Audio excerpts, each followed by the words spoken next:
Bonsoir à tous. À la une de ce journal, des manuels scolaires sont introuvables dans la librairie et cette indisponibilité risque de se prolonger jusqu'à la rentrée scolaire. Le constat fait par des parents d'élèves suscite l'inquiétude et provoque les critiques des libraires. Entre les éditeurs et les pouvoirs publics, qu'est-ce qui coince sur le marché du manuel scolaire? Une série de reportages vous donne les clés pour comprendre cette affaire. L'exportation des filières agricoles africaines et la promotion du commerce intra-africain sont des facteurs incontournables pour le développement économique et social du continent. Des experts réunis à Douala dessinent les pistes de révolution verte sur le continent africain. Vous les écouterez dans ce journal.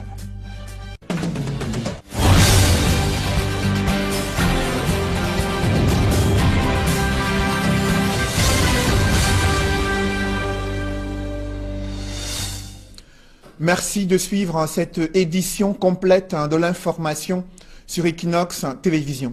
D'abord, cette folle journée qui vient de s'achever à Yaoundé et pour cause, des centaines de personnes ont assiégé le supermarché Dove situé à Essos dans l'espoir de bénéficier des largesses d'une dame assez curieuse, laquelle a entrepris de payer les factures des clients présents dans ce supermarché et une folle rumeur faisait état de la disponibilité d'une somme de 2 milliards de francs CFA pour payer les factures des différents clients présents dans ce supermarché. Pourtant, il n'en était rien. Il a fallu l'intervention de la police et de la gendarmerie pour éviter le pire. Reportage Emmanuel Diop et Marcelin Gansop. Des centaines de personnes agglutinées devant l'immeuble abritant le supermarché Dove Essos. On dirait la porte du paradis. Ce spectacle, plutôt inhabituel, a duré toute la journée de mercredi. Au commencement, l'arrivée d'une dame qui s'est muée en âme charitable au profit de quelques clients. Il s'agit effectivement d'une dame qui est arrivée au supermarché Dove ce matin. Apparemment, elle devait disposer d'un petit peu d'argent sur elle. On ne peut pas à l'instant garantir de ses capacités mentales. Et dans son élan de générosité, elle aurait proposé aux clients qui étaient là de prendre un certain nombre d'articles qu'elle devrait payer. Effectivement, les 3 ou 4, 5 premiers clients ont profité de sa charité. On nous a appelés, j'ai aussi alerté les gens, nous sommes entrés à l'intérieur. Une femme âgée aux environs presque 50 ans avait un enfant presque 7 à 8 ans. Elle avait l'argent, donc c'était juste dans un plastique, les plastiques de 100 francs là, donc les plastiques qu'on vend à 100 francs, les plastiques rayés. Telle une traînée de poudre, l'information s'est répandue, faisant état de l'arrivée d'un messie d'un autre genre. Les premiers bénéficiaires ont appelé leurs voisins, leurs amis, leurs copains pour venir bénéficier de la manne. Malheureusement, la dame ne disposait pas de tout l'argent dont on parle et l'effet de bouche à oreille a entraîné une telle affluence de personnes au niveau de Dove Essos qu'on s'est retrouvé avec carrément une émeute. Heureusement que la police et la gendarmerie ont été alertés à temps et le pire a été évité de justesse. N'eût été l'intervention des forces de l'ordre qui ont demandé la suspension temporaire de l'activité au niveau du supermarché Dove Essos pour que les choses ne virent pas au drame. Sauf que ce qui a été dit et amplifié par les réseaux sociaux ne semble avoir aucun lien avec la réalité des faits.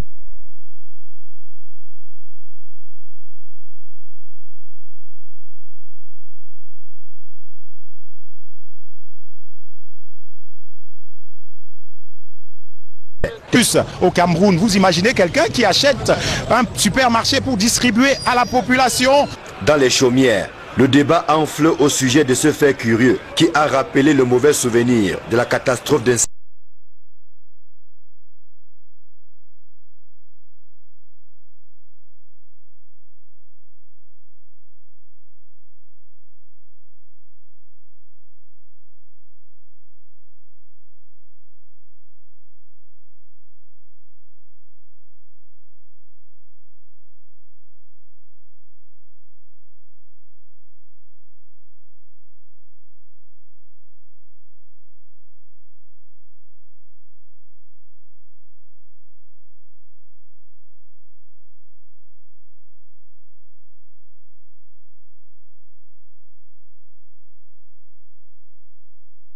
Abel Carole Zoupet. À un mois du top départ de la rentrée scolaire 2018-2019 au Cameroun, les livres retenus au programme sont introuvables dans les librairies. Dans cet espace marchand situé dans le 2e arrondissement de la ville de Douala, des commerçants se tournent le pouce. Les premiers parents intéressés sont renvoyés faute de livres correspondant au niveau scolaire de leur enfant. Actuellement, les librairies se portent mal au Cameroun, puisque les libraires du Cameroun vivent essentiellement du livre scolaire. La littérature générale, le Cameroun n'aime pas lire. Ce qui fait que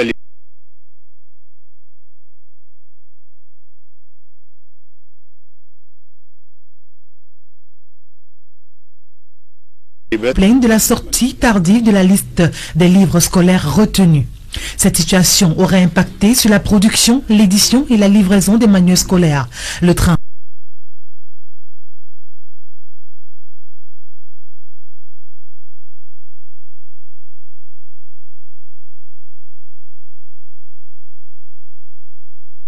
il y a l'éditeur, le distributeur et le libraire. Le libraire n'a pas trouvé les livres chez le distributeur. Ça veut dire que le distributeur n'a pas déposé le livre à temps. La cause, c'est la sortie tardive de la liste des livres agréés au programme scolaire au Cameroun. Certains libraires pessimistes redoutent une baisse considérable de leur chiffre d'affaires. Pourtant, la rentrée scolaire approche à grands pas.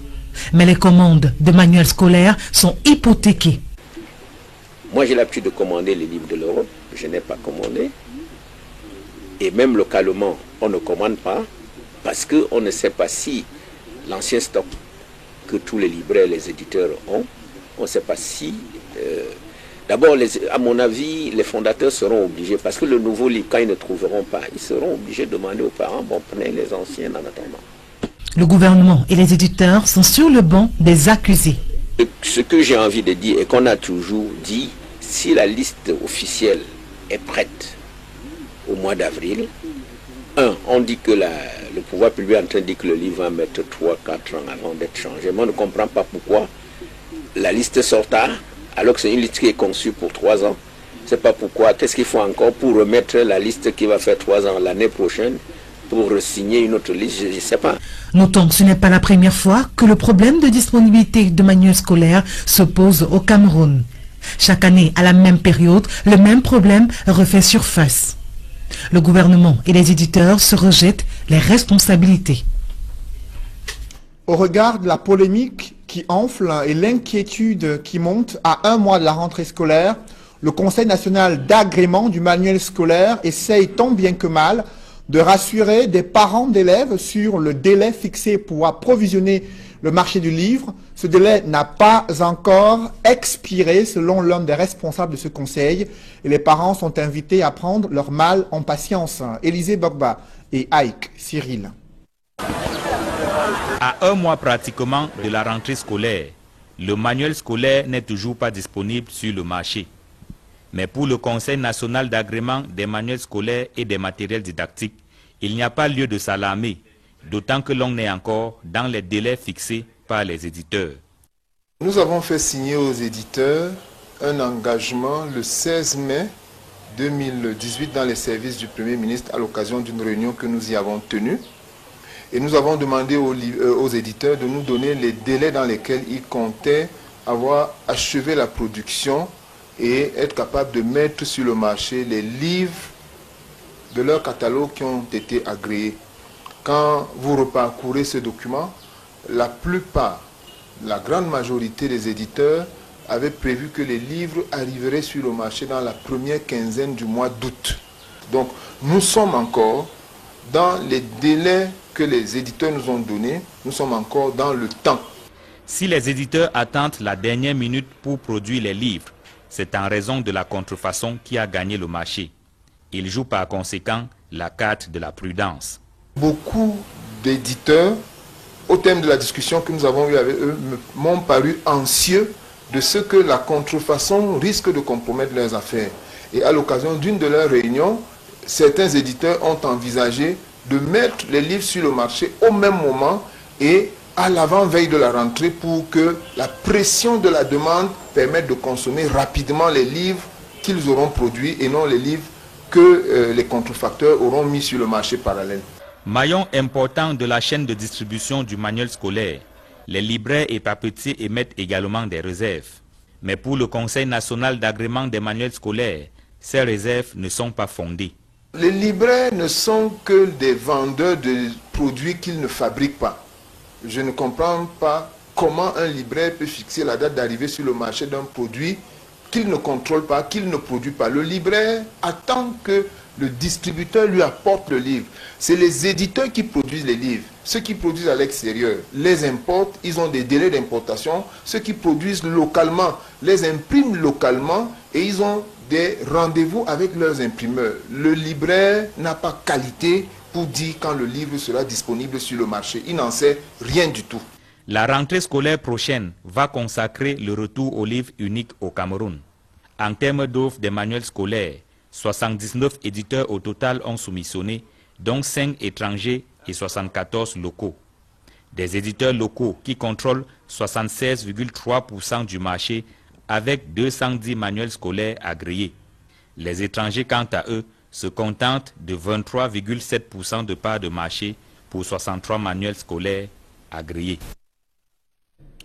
Dans ce chapitre éducation, ils ont choisi de braver la peur pour retourner à l'école.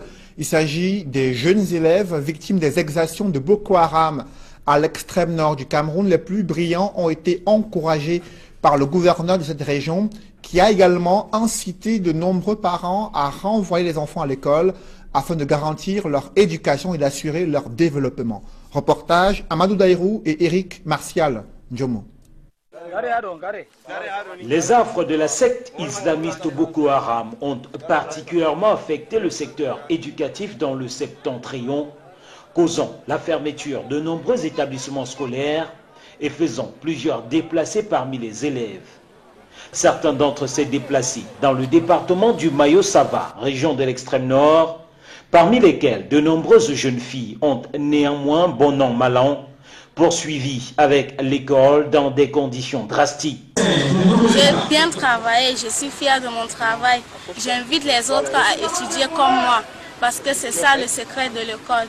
Et j'aimerais travailler encore beaucoup pour que l'année prochaine je puisse revenir. Je m'appelle Maman, je suis content d'avoir passé en 5e avec 17 de moyenne. Je compte travailler dur dans l'avenir. Autorités administratives et élites du département ont encouragé ces élèves déplacés du fait de la secte islamiste, ceci à travers de multiples actions de bienfaisance, mais surtout en prônant les vertus de l'éducation, l'une des cibles majeures de la secte Boko Haram. Qui dit Boko Haram dit un phénomène qui va à l'encontre de l'éducation. Alors maintenant, s'inscrire dans cette logique de la reprise, de la relance de l'éducation, c'est à saluer. Miser sur la jeunesse, miser sur les jeunes filles, et vous avez vu le nombre de jeunes filles, l'engouement, que l'école est désormais bien rétablie dans le Mayo-Sava. C'était l'objectif que nous avions parce qu'au-delà des péripéties que nous avons suivies tout à l'heure, que ce soit Boko Haram ou les effets climatiques, je crois que le Mayo-Sava se porte bien. Les parents en bon nombre, réticents quant à l'envoi de leur progéniture à l'école, ont été encouragés à le faire dès la rentrée prochaine. Dans le reste de l'actualité, garantie voyage fermée pour 1 mois. C'est une décision du ministre des Transports qui a suspendu la licence de ce transporteur interurbain à la suite d'un accident mortel survenu il y a quelques semaines. Et comme vous pouvez le voir en image, aucun voyage n'a été effectué entre Douala et Yaoundé. C'est là les images de la direction générale de garantie voyage fermée aux différents passagers qui espéraient joindre Yaoundé à partir de cette agence de garantie voyage. Notamment des grincements de dents ont été observés chez certains manutentionnaires qui se plaignent de cette mise en congé technique pour 1 mois. Parlons à présent des filières agricoles africaines destinées à l'exportation et la promotion du commerce intra-africain. Les experts réunis à Douala estiment que ce sont là les leviers de développement économique et social du continent africain. Des précisions avec François Dikoumé et Sylvestre Hippolyte Zangao. Les pertes économiques dues à l'instabilité du prix du baril du pétrole peuvent être palliées par la promotion d'une agriculture de qualité. Les pays de la communauté économique des États de l'Afrique centrale veulent booster le commerce intra-africain en priorisant les filières des chaînes de valeur des produits agricoles. L'enjeu est tout simplement celui de la promotion de l'agriculture africaine comme moteur de l'économie et permettre aussi aux communautés économiques régionales, la nôtre, la CEAC en particulier, avec les autres qui sont représentés bien sûr ici, faire en sorte que la promotion de l'agriculture serve véritablement au développement de notre continent. En plus du Cameroun, d'autres pays de la CEAC comme le Congo ont déjà établi des programmes pour se mettre à jour. Avec la baisse des prix du pétrole, le gouvernement a priorisé des filières agricoles, notamment en ce qui concerne les cultures de manioc, de café cacao et de la banane. On vient d'adopter le nouveau programme national de développement où l'agriculture constitue comme le levier pour le développement. Les pays sahéliens comme le Tchad s'appuient sur des cultures adaptables. Le terrain est encore vierge, mais nous avons quand même choisi plusieurs filières, c'est-à-dire filières céréalières. Donc nous avons pu choisir au moins 3 produits. Il y a le maïs, le riz et le blé, qui sont d'une importance capitale que nous avons choisi. Il y a la filière oléagineuse, donc il y a le sésame, il y a le maïs, et il y a les filières maraîchères, l'oignon, l'ail et la tomate. Il y a les filières de produits forestiers non liés. Donc en ce moment, nous sommes en train de nous pencher sur l'anacarde et la gomme arabique, qui est beaucoup plus produit au Tchad et que ça développe énormément le Tchad, même parce que le revenu essaye de couvrir un certain pourcentage du PIB au niveau national. L'atelier de Douala, qui a reçu l'appui de l'Union africaine, s'inscrivait dans le cadre de son programme d'appui à la promotion des chaînes de valeur des produits agricoles stratégiques en vue de concrétiser les initiatives prises pour le secteur en Afrique lors du sommet de Malabo en 2014. Toujours dans ce chapitre agriculture, des consommateurs camerounais appelés à faire preuve de plus de vigilance à propos du maïs et légumes congelés importés de Hongrie. Selon le ministre du Commerce, ces produits sont contaminés et l'alerte a été donnée par l'OMS, selon Luc Magua Barga Tangana, qui annonce le retrait systématique de ces produits dans les espaces marchands au Cameroun, des produits nocifs pour la santé, selon le ministre du Commerce, le maïs et légumes congelés importés depuis la Hongrie. Pourquoi la destination économique du Cameroun est peu courue? La faute au climat des affaires, hein, c'est ce qui ressort de l'analyse des performances économiques du Cameroun sur les 10 dernières années. Une universitaire a retracé les mauvais points des performances économiques du Cameroun, tout en esquissant des solutions pour améliorer le climat des affaires et l'attractivité économique du Cameroun. Reportage Élisée Bogba et Ike Cyril. Dans le dernier rapport du Doing Business, le Cameroun figure à la 63e place, une position pas du tout confortable en comparaison avec les pays de l'Afrique anglophone. Et c'est la preuve que l'environnement des affaires est loin d'être sain au Cameroun. Nous avons besoin d'un environnement des affaires efficient, sécurisé et compétitif. Voilà les indicateurs endogènes que nous avons identifiés dans notre environnement en côtoyant les acteurs économiques du JICAM, de la Chambre de commerce, de MECAM, de ECAM, de l'économie informelle, parce que nous les avons justement consultés. Il y a un malaise. 122e au classement OADA 2018, le Cameroun n'occupe pas non plus une position reluisante.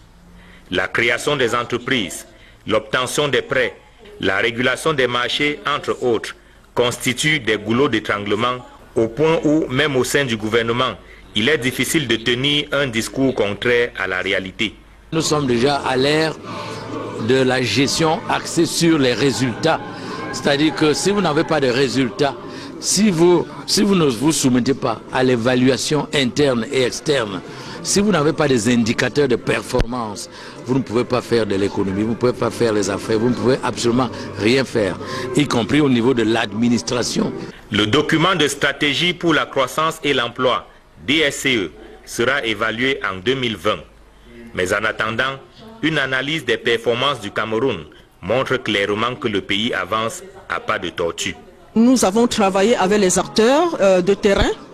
Ils ont posé leurs problèmes. Ils ont également proposé des pistes de recommandation qui pourraient nourrir des plans de réforme structurels pour améliorer justement structurellement et durablement notre environnement des affaires.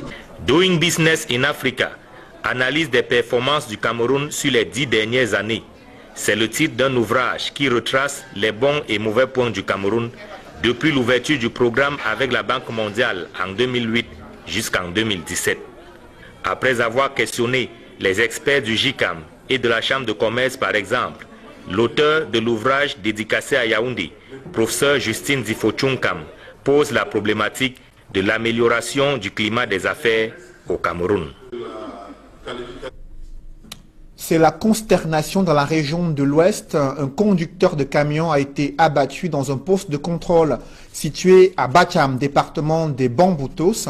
Transporté d'urgence à l'hôpital, il a succombé à ses blessures. Selon des témoins, c'est un homme en tenue qui a tiré sur ce civil à bout portant. Son identité n'a pas encore été dévoilée. Le récit des faits avec Dallas Kana et Jean-Paul Chouniat. Une ambiance surchauffée de deuil à l'hôpital régional de Bafoussam. Une famille pleure à Arnaud Téné, 33 ans, abattu de sang-froid par un gendarme à Balégan dans les Bamboutos. Selon ce convoyeur, le gendarme était absent au poste de contrôle, mais ils ont été surpris par ce dernier qui les suivait à moto. Sommé de s'arrêter, le conducteur s'exécute et s'ensuit une altercation pour un billet de 500 francs, représentant le droit de passage. Le gendarme était là. Il demande que où est le chauffeur. Il dit que on va si c'est quoi. Il dit que la voiture s'il ne bouge, plus. Il dit que ma voiture ne doit plus bouger pourquoi. Il dit que la voiture s'il ne bouge plus, sinon vous allez me sentir. De cette dispute, le gendarme tire à bout portant plusieurs balles. L'une d'elles atteint Arnaud Téné à la tête. Il tourne maintenant la voiture, on prend la route. Il tire d'abord, ça prend la route. Il lève maintenant la main dans la cabine. Il nous a arrosé 3 balles. Transporté d'urgence à Bacham, il décède de ses blessures et sa mort dissimulée à la famille. La dépouille d'Arnaud Téné est ensuite transférée aux urgences de l'hôpital régional de Bafoussam. Les vêtements de son mari entre ses mains, l'une des 2 épouses de la victime, tout comme sa sœur, sont inconsolables.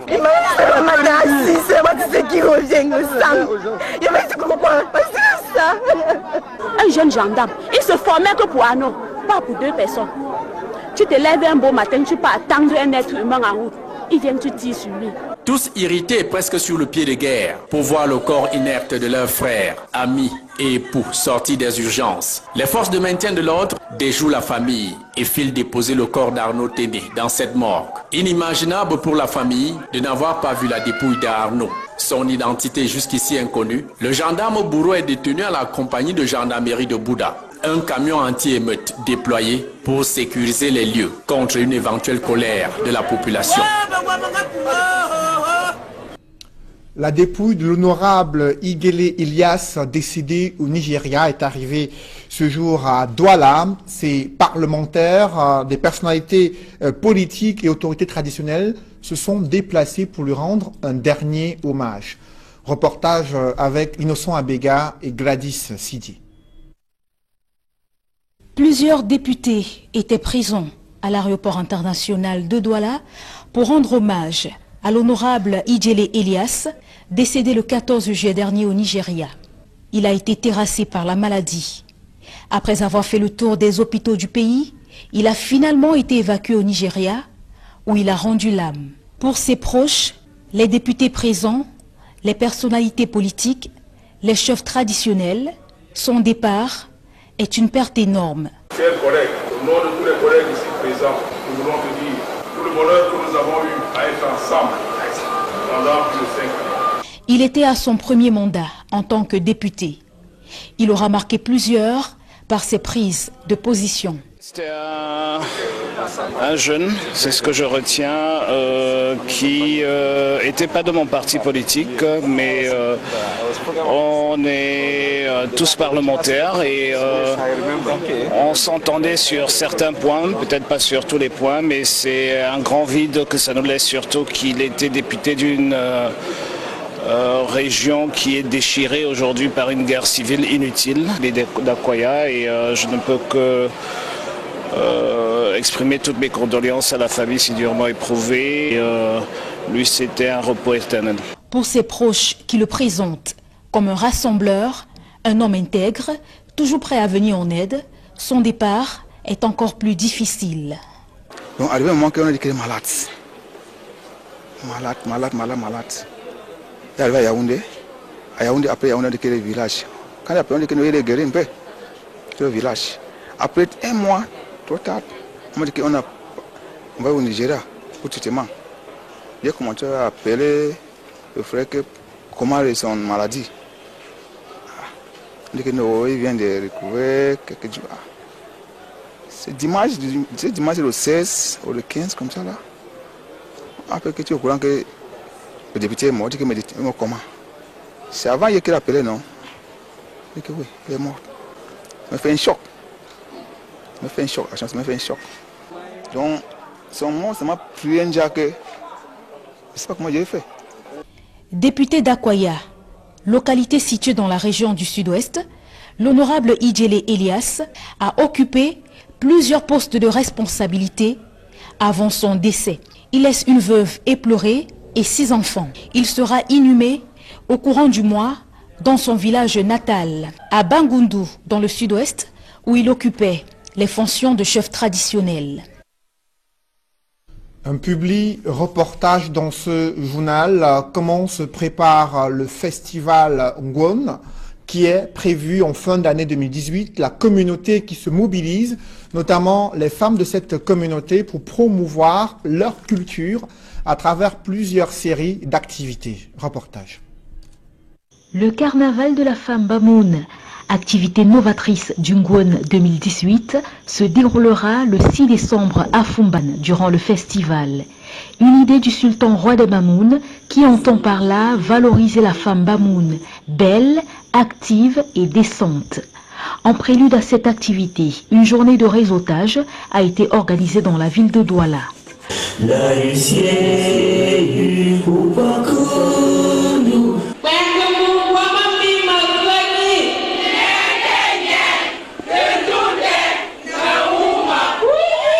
Ici, il n'y a pas de DG, de Bayar Salam, nous sommes un. Les journées de réseautage sont des plateformes de rencontres, d'échanges, de partage, d'expériences entre les femmes Bamoun. Le but de ces journées, c'est d'amener la femme Bamoun à assumer avec rang sa place aux côtés des femmes dans le pays et dans le monde. De comprendre l'intérêt de l'école qui peut lui assurer une intégration sociale et professionnelle et lui garantir aussi le respect dans toutes les circonstances et dans tous les lieux. Donc c'est d'amener la femme Bamoun à s'épanouir, mais tout en respectant nos us et coutumes. Voilà. Un véritable moment d'échange, de partage autour de plusieurs thématiques. Comment développer ses affaires grâce au e-commerce, les qualités de la femme soumise et un moment capital, celui du partage d'expériences, les success stories, qui ont permis aux femmes venues de partout et même de la diaspora de partager leur expérience professionnelle. Déterminées à faire de cette activité un succès, les femmes ont donné un avant-goût de ce qui se fera le 6 décembre à Fumban. Défilé de mode, intermède, exposition, sketch, le public présent ne s'est pas du tout ennuyé.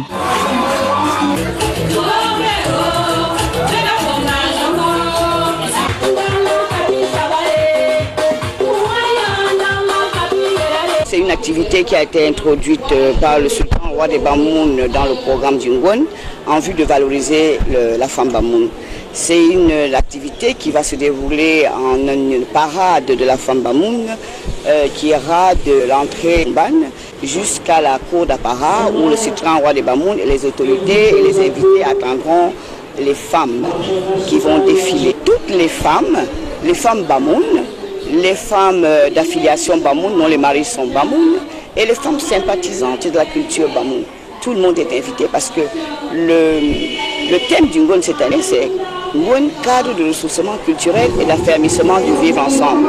Donc c'est un vivre ensemble. Tout le monde vient fêter avec le peuple Bamoun.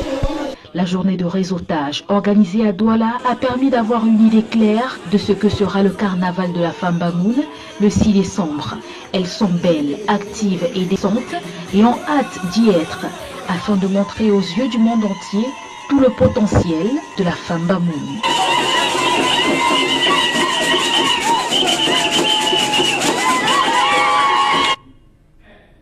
Mesdames, Messieurs, c'est la fin de ce journal. Merci de l'avoir suivi. Retrouvez juste après cette édition du 20h Serge Alain Autou et ses invités pour le débrief du 20h sur le plateau d'Equinox Soir. Serge Alain. Oui, c'est que deux éléments ont retenu notre attention. Il y a surtout cette ruée vers Dorvisos et le drame de Mouda.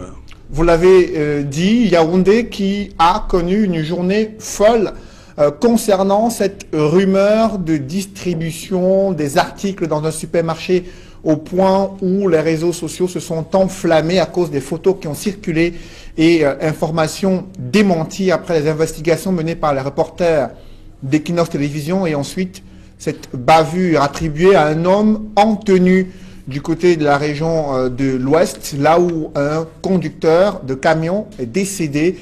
Il a été tué à bout portant, selon des témoins, à cause d'une affaire de 500 francs CFA, comme l'ont révélé des témoins et des populations affligées par cette scène.